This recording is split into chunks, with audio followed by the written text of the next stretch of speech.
Hey guys, what's going on? Good morning, Divorcing Gracefully and Beyond community.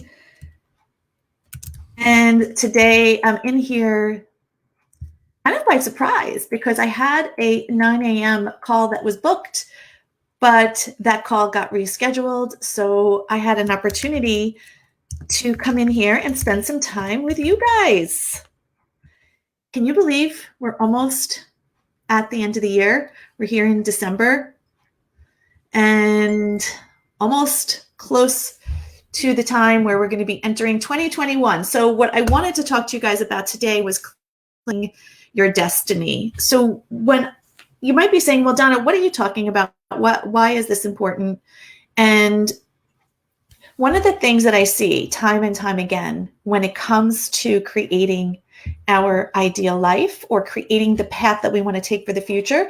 So that could be a goal. It could be something that you're looking to reach. It could be a goal for your life. It could be a goal for your relationship.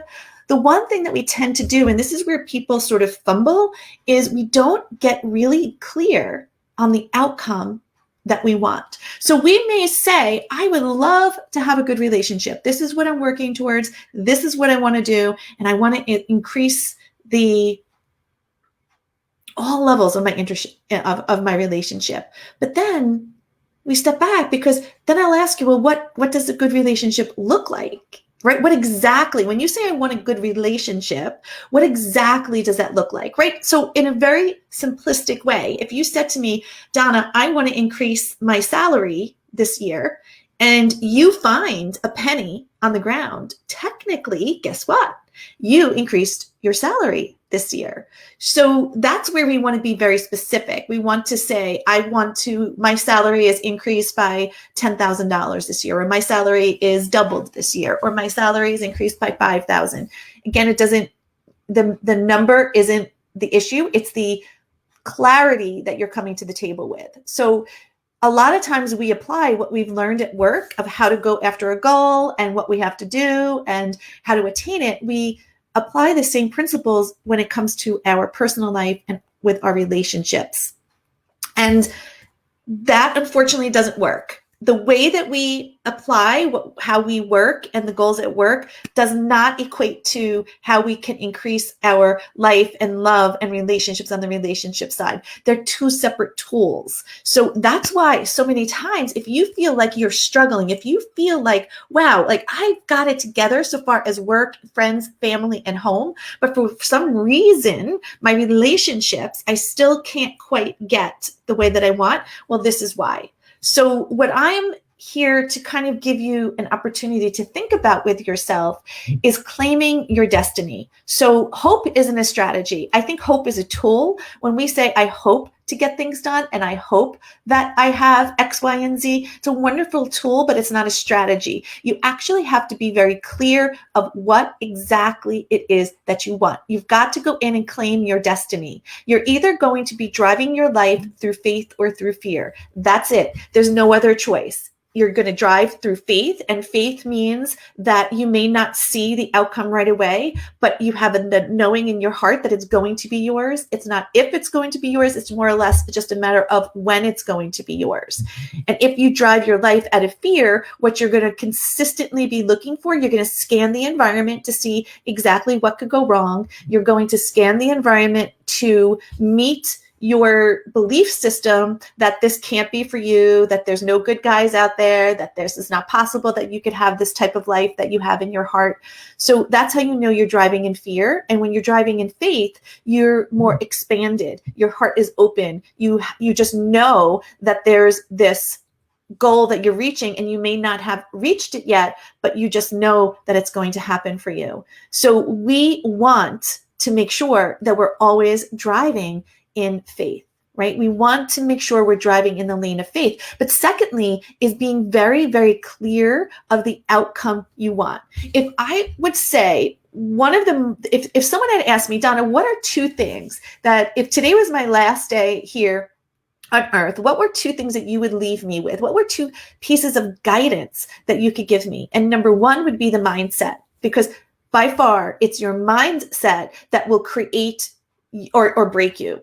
Hands down. It's because it's not the object, it's not the territory that we're looking at, it's how we're perceiving it. It's our mindset. It's how we're able to see it. It's how we're able to manage it. And if we believe that we can't do something, we're not. And if we believe we can do something, we will, right? So number one would be mindset.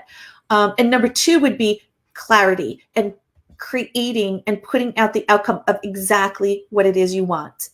You see, I believe, now this is just my belief system in my kind of, I guess, experience doing what I do, is that we've been conditioned as a society, and especially women. I'm not saying this, it's not men too, but mostly women. We've been conditioned as a society that to struggle, right? To sort of accept crumbs, to give away a lot, to, we've been told, nice girls, be a good girl, right? Always be nice. And I'm not saying those aren't good rules to live by. You always want to be kind to your fellow human being, but not when you're throwing yourself under the bus to do so, right? That it's okay to live a really wonderful and fulfilled life. I think there's many women out there that have a wonderful way and a wonderful muscle of giving and being able to give and being able to give time, being able to give energy, money, volunteering, all of that. But when it comes to receiving, that's a difficult thing for many women, right? Because it doesn't feel comfortable. See, giving, because we've been conditioned this way, giving ourselves feels very comfortable. It's a familiar feeling. It feels good. But it doesn't always mean that it's good for us. When we give, because we're giving more than we have, and we're giving, and then we end up tired and exhausted and frustrated, that's a universal sign for you that you're giving more than you have. Now, when we receiving doesn't feel so good. So we may not, and I say we as women, we may not take in what the universe is giving us. We may not take in those signs. We may not take in the receipt. So for instance, let me give you an example. You probably have no problem buying a gift for someone and giving the gift to that person. And it probably brings you great joy when that person opens the gift, receives the gift, and is loving it. And you see that they really, truly enjoy that gift. Now, when someone else gives you a gift, let's say now someone's giving you the gift, automatically we feel a little uncomfortable, like, oh my gosh, did I get this person something? And if you have nothing else for that other person, if you don't have something to give, I could pretty much guarantee you that going through your mind, you're thinking, oh my gosh, I don't have anything for this other person. What am I going to do? Maybe, do I have to go out and buy something? And right away, the whole process of receiving has now been marred or scarred, because the receiving is just as an important part as giving. The universal law of reciprocity gives us that it's just equally as important to give as it is to receive. So when you're claiming your destiny, and why is this in today's conversation? Because I'm going to encourage you not to minimize what it is that you want to claim because of the uncomfortableness of how do I receive, and can I receive, and is it a good thing to receive? This is where you need to come in and maybe kind of ask yourself, how do I respond when someone gives me a gift? Do I take it and just say thank you and just enjoy that someone gave me something? Because if you think about it, if we think about the law of reciprocity, by you receiving something, you are serving that other person, because that other person, in their spiritual law and manifestation, in order for them to receive what it is they really want, it's important for them to give and receive as well. So it's not about you right away thinking about what you could give back to that other person, but how you really could serve that person and how you really could serve yourself in this journey that we're moving on, that I call life,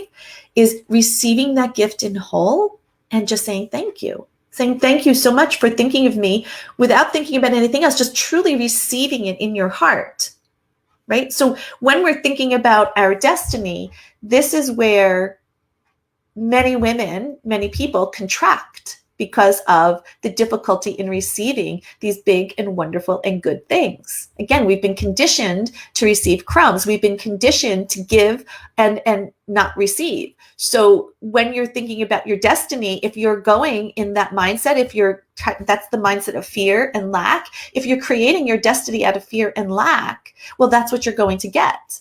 So it's important that you shift when you create and claim your destiny, that it's important you shift into abundance and joy. It's important that you shift into what's possible, right? When I coach my clients, many times they come to me and they'll say, Donna, I'm having, difficulty with this. I don't know if I could do this. And I'm a little nervous. I don't know if this is possible. And I'll invite them with another question. What happens if it is possible? What happens if you do choose that and it works out, right? So our mind typically will go to what happens if it doesn't work out. And I'm going to invite you into another sort of perspective with what happens if it does work out. Right? So this is the part of reconditioning the brain that's so important when we're claiming our destiny, because no one, and I mean no one, can hear your heart and your soul and your guidance from God where your life is going other than you. So someone else may look into your life and say, what is she doing? Why is that important to her? So be it. Let them have that opinion of you. You don't need anyone else's validation. You don't need anyone else's permission. And you don't certainly need anyone else to tell you that that's okay or not okay.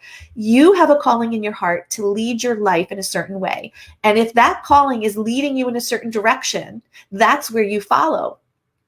You don't need, again, someone else to tell you it's okay or not okay. So when you're claiming your destiny, don't look at what you don't have. Look at what you have. Look at what is possible, because God is no respecter of persons. So if you see someone with a wonderful life and a marriage and a relationship and a job that is just saying that, you look at this and you say, wow, like that's amazing. That's something that I would really like to have. Not from a place of jealousy, not from a place of envy, right? Not from a place of anger, but really looking at that person and honoring their path and saying, wow, I really respect where that person is going, because they're giving you the model of what's possible. So if they could do it, so could I.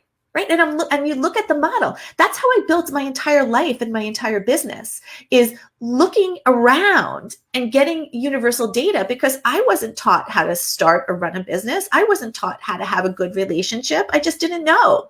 But what I began to do is, in the past, my framework for relationships and running a business and data was all flawed. I was looking at every marriage that didn't work. I was looking at relationships that were struggling. I was looking at businesses that weren't doing well. And I said, wait a minute, my reference points aren't going to be leading me in the direction that I want to go. And I began to ask the universe to say, God, universe, guide me in a direction where I could see good relationships, where I become aware of leaders in this world that are doing amazing work, that are changing lives, that are leading good lives, that they're the leaders that are running great businesses, that they're having amazing families, they're earning good incomes, that they're blessed to be a blessing. Show me those leaders, because that's who I want to model and follow. And sure enough, little by little, upon my path, I met wonderful people who were in marriages with great relationships. I met wonderful leaders who were heart-based leaders.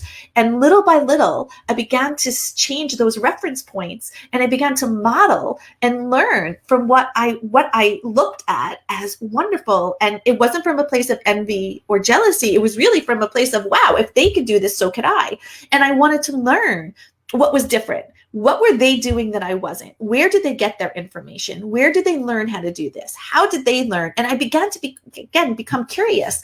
And that's what I would encourage you to do as you're claiming your destiny of what you want your life to be. And guys, we couldn't get a better time, being we're coming into January, we're coming into 2021. Now's a perfect time to claim your destiny of what you want, especially in this next year, is look around and begin to say, what is it that I want? If I put all of the limits aside of too old, too small, too short, too tall, too much, too little, if I put all of that aside just momentarily, and I began to allow my heart to open and be able to say, not from a crumb perspective, but from an abundance perspective of what I would like to see in my life, what would I like to see happen this coming year?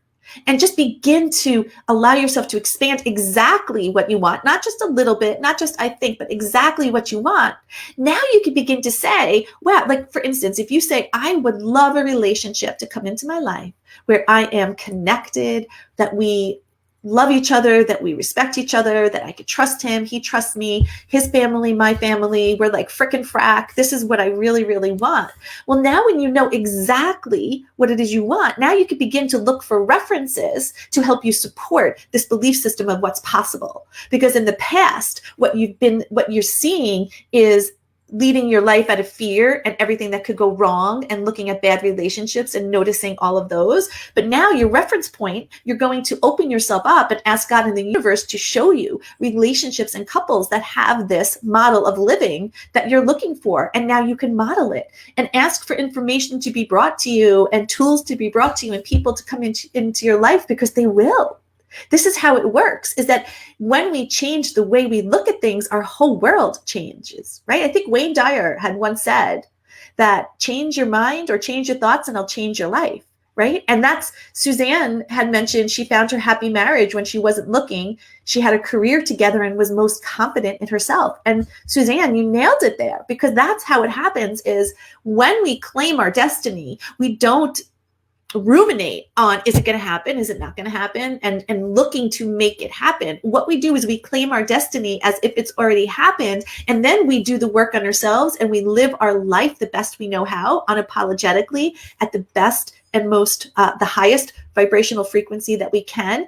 And then you're going to notice everything that it is that you desire is going to slowly come into your life one way. You know, it's kind of like the story with the woman, I think it was Under the Tuscan Sun, where she had mentioned that she was looking for ladybugs as a little girl. And that's all she wanted was ladybugs. All she wanted was ladybugs. So she searched all day long, sweating, trying to find those ladybugs, could not find one ladybug, fell asleep. And when she awoke, she was covered head to toe in ladybugs. So guys, this is my message for you. Number one, claim your destiny. No one is going to claim it for you. You have to claim it. You have to be your own knight in shining armor. Claim what it is you want with no apologies, no minimizations, and do not play small. This game of life that we're playing right now, the universe is huge. It is infinite. You have infinite possibilities that can happen in your life. So claim what it is you want, step into the vibrational frequency of happiness and joy and love, and begin to claim clearly what it is and just move in that direction. So anyway, I'm glad I got to chat with you guys for a little bit this morning. It worked out perfectly. And now I'm on to go for the rest of the day to work with my wonderful clients. So I hope you have a wonderful rest of the day. And if any of you, if my message has resonated with you and you're ready to reclaim your brilliance, to attract true love that lasts, and really step into, you're just ready to not live the life that you had and put that line in the sand, that indelible mark in the universe, that you were ready to move forward, then I offer a free 30 to 45 minute, what I call breakthrough to life and love call, that you could hop on the phone with me and you and I will chat and we'll see where you're at. If I could help you, I'll let you know. And if I can't, I will give you the direction that I think would be best for you. So with that said, I will put a link in the bottom of this Facebook Live in the comments. And if my message resonates with you, go ahead and book a call. And Bonnie, thank you so much. Powerful message. I really appreciate that. And Felicia, again, thank you so much for sharing that, that this has touched you, because this is exactly what it is. These Facebook Lives I do, there's no script. There's nothing here in front of me. It's just me talking from my heart where I'm being led. So I appreciate that. Wish you guys all of the best. Have a great rest of the day. I'll see you later. Bye.